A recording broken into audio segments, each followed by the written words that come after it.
Hello and welcome to my channel. I'm Angela Brennan and I'm delighted today to be part of the Altenew Summer Sunshine video hop. There's so many products. You've got dies, stamps, hot foil plates and stencils as well. That's part of this release.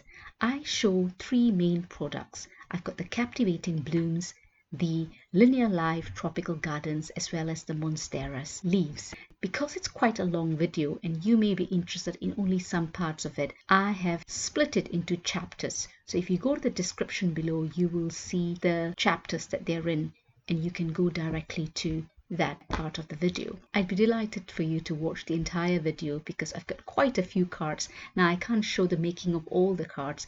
I show you how I make a couple of cards and then at the end of each chapter I show you all the cards I made with those products. There are a few designers taking part in this video hop and all of the details are in the description below. Do head over to their YouTube channels as well. If you enjoy the video, please give it a thumbs up and do subscribe. And when you do subscribe, remember to press the notification bell so you're alerted when a new video is uploaded. I'm going to leave you with some music. Sit back, enjoy the video, and I'll catch you later.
Now I use the simple coloring stencil set to color the image that I've just heat embossed. The 4 stencils are numbered 1 to 4 and the directions and how to put it onto the image to color them is shown in the guide that comes with the packaging. To make it easier, I have highlighted where the leaves are for each of the image because you don't have to keep moving it about. So immediately I know those are the leaves and therefore I can directly zone into that area and align the stencil to where I want to color it. Sometimes the stencil doesn't really align the top and the bottom, so I will do the top separately and then I'll move it slightly, ever so slightly, at the bottom half of it to make sure it's properly aligned before I do the coloring.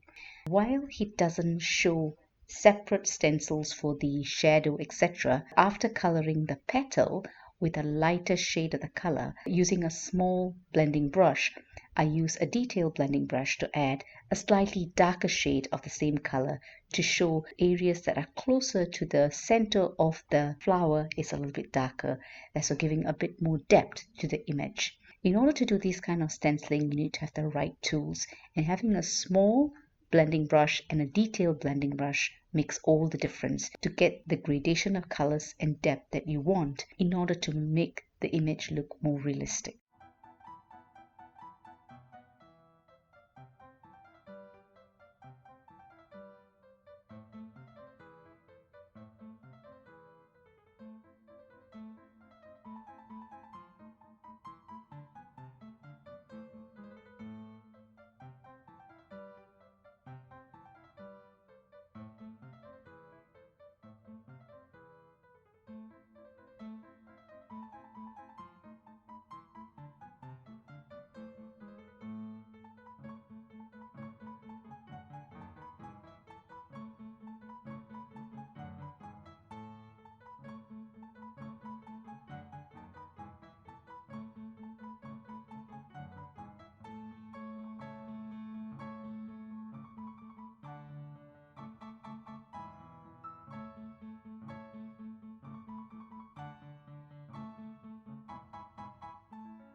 Here I've used my stamping platform and stamped the same captivating bloom stem twice, once in Altenew's crisp dye ink Rouge and the other in the obsidian pigment ink, and I also topped it up with clear embossing powder. The reason I've got two is I'm going to make two cards at the same time. One is going to be a shaker card and the other I'm going to use an element that I die cut from the colored panel and put it against the panel that I have not done any coloring, just stamping. I didn't want to show you the stamping and stencil coloring again. Instead, I'm going to show you how I make the shaker card and the other card. So it's more about card assembly.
Here are all the cards I've made.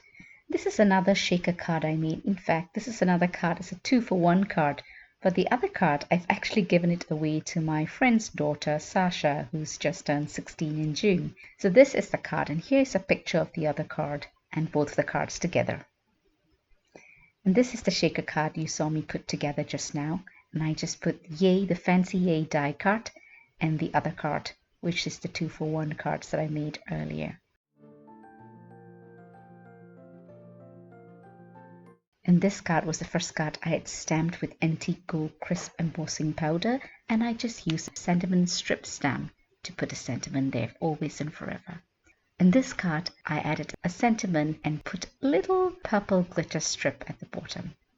I hope you enjoyed watching how I put these cards together, and now let's move on to the next chapter. The Lilia Life Tropical Garden has got stamps, die cuts and hot foil plate set. I'm going to show you the hot foil plate set because that's what's new to me. I use the Gemini foil press machine, and that's because I've got a Gemini die cutting machine. The Gemini foil press machine has got 3 settings. Most of the smooth cardstocks I use, the lowest setting will suffice at 15 seconds. However, when you first put the machine on, you need to wait for the light to turn green, and it also has an audio, a little ting that tells you the machine is ready to be used. There are 2 main machines in the market. You've got the Gemini foil press, got the Glimmer machine by Spellbinders. You use that if you've got a Spellbinders die cutting machine, but because I've got the Gemini die cutting machine, I've got the Gemini foil press. So this has got a very specific way of doing it.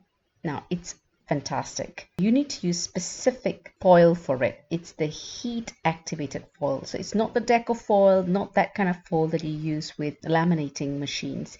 You need a specific heat activated foil for this.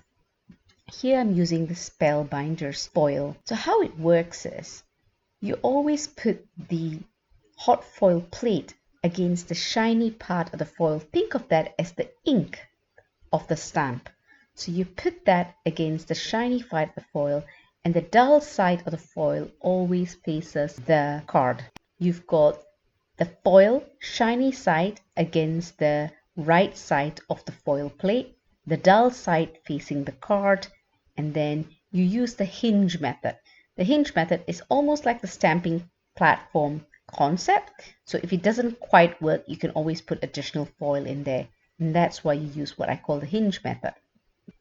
You ensure that the foil, it's the hot foil plate faces the foil press base, which is the purple side of it. These are the basic rules. The Gemini foil press machine comes with a very detailed booklet, and it shows you all the times you need to use. When you use the foil press, you've got a couple of things. You need to use smooth cardstock. Textured cardstock doesn't work. The general white cardstock is the Hammermill 100-pound cardstock. It's perfect hot foiling. However, sometimes you want to hot foil on colored cardstock. Just make sure it's of a good consistency, at least 100 pounds, and it's smooth. Textured cardstock just doesn't work. Now, I also have done it wrongly. If you don't have the foil against the foil plate, it doesn't quite turn out. Some mistakes, you kind of get something different with it. For this project here, I hot foil on a few colored cardstock, and some of the cards I hot foil on the card base, and I also have some die cuts. Whatever hot foiling system you use, just follow the instructions, but remember, heat activated foil and smooth cardstock. These are the 2 important elements to successful hot foiling.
Here are all the projects I created with the Linear Life Tropical Garden set.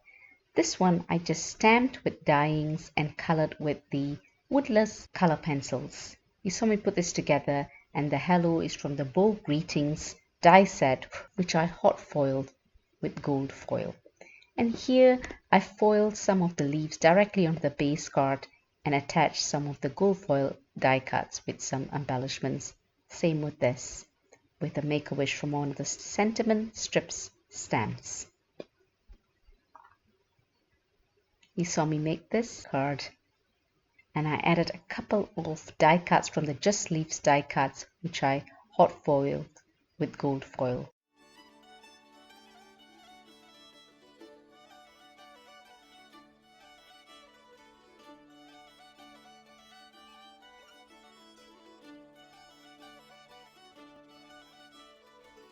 I absolutely adore the Monsteras Quotes stem set.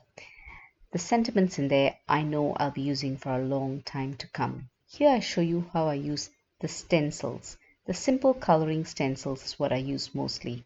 But in another video on the 22nd of July, I'll show you how I use the die cuts as well.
Here are all the cards I created with the Monsteras Quotes stamp, as well as using the simple coloring stencil set. I created 4 cards here with distress oxide inks and some dyings, and I love the way they turned out. I know I will be using the sentiments on the stamp set a long time to come. I think they're quite inspiring and a great way to uplift a friend when in need.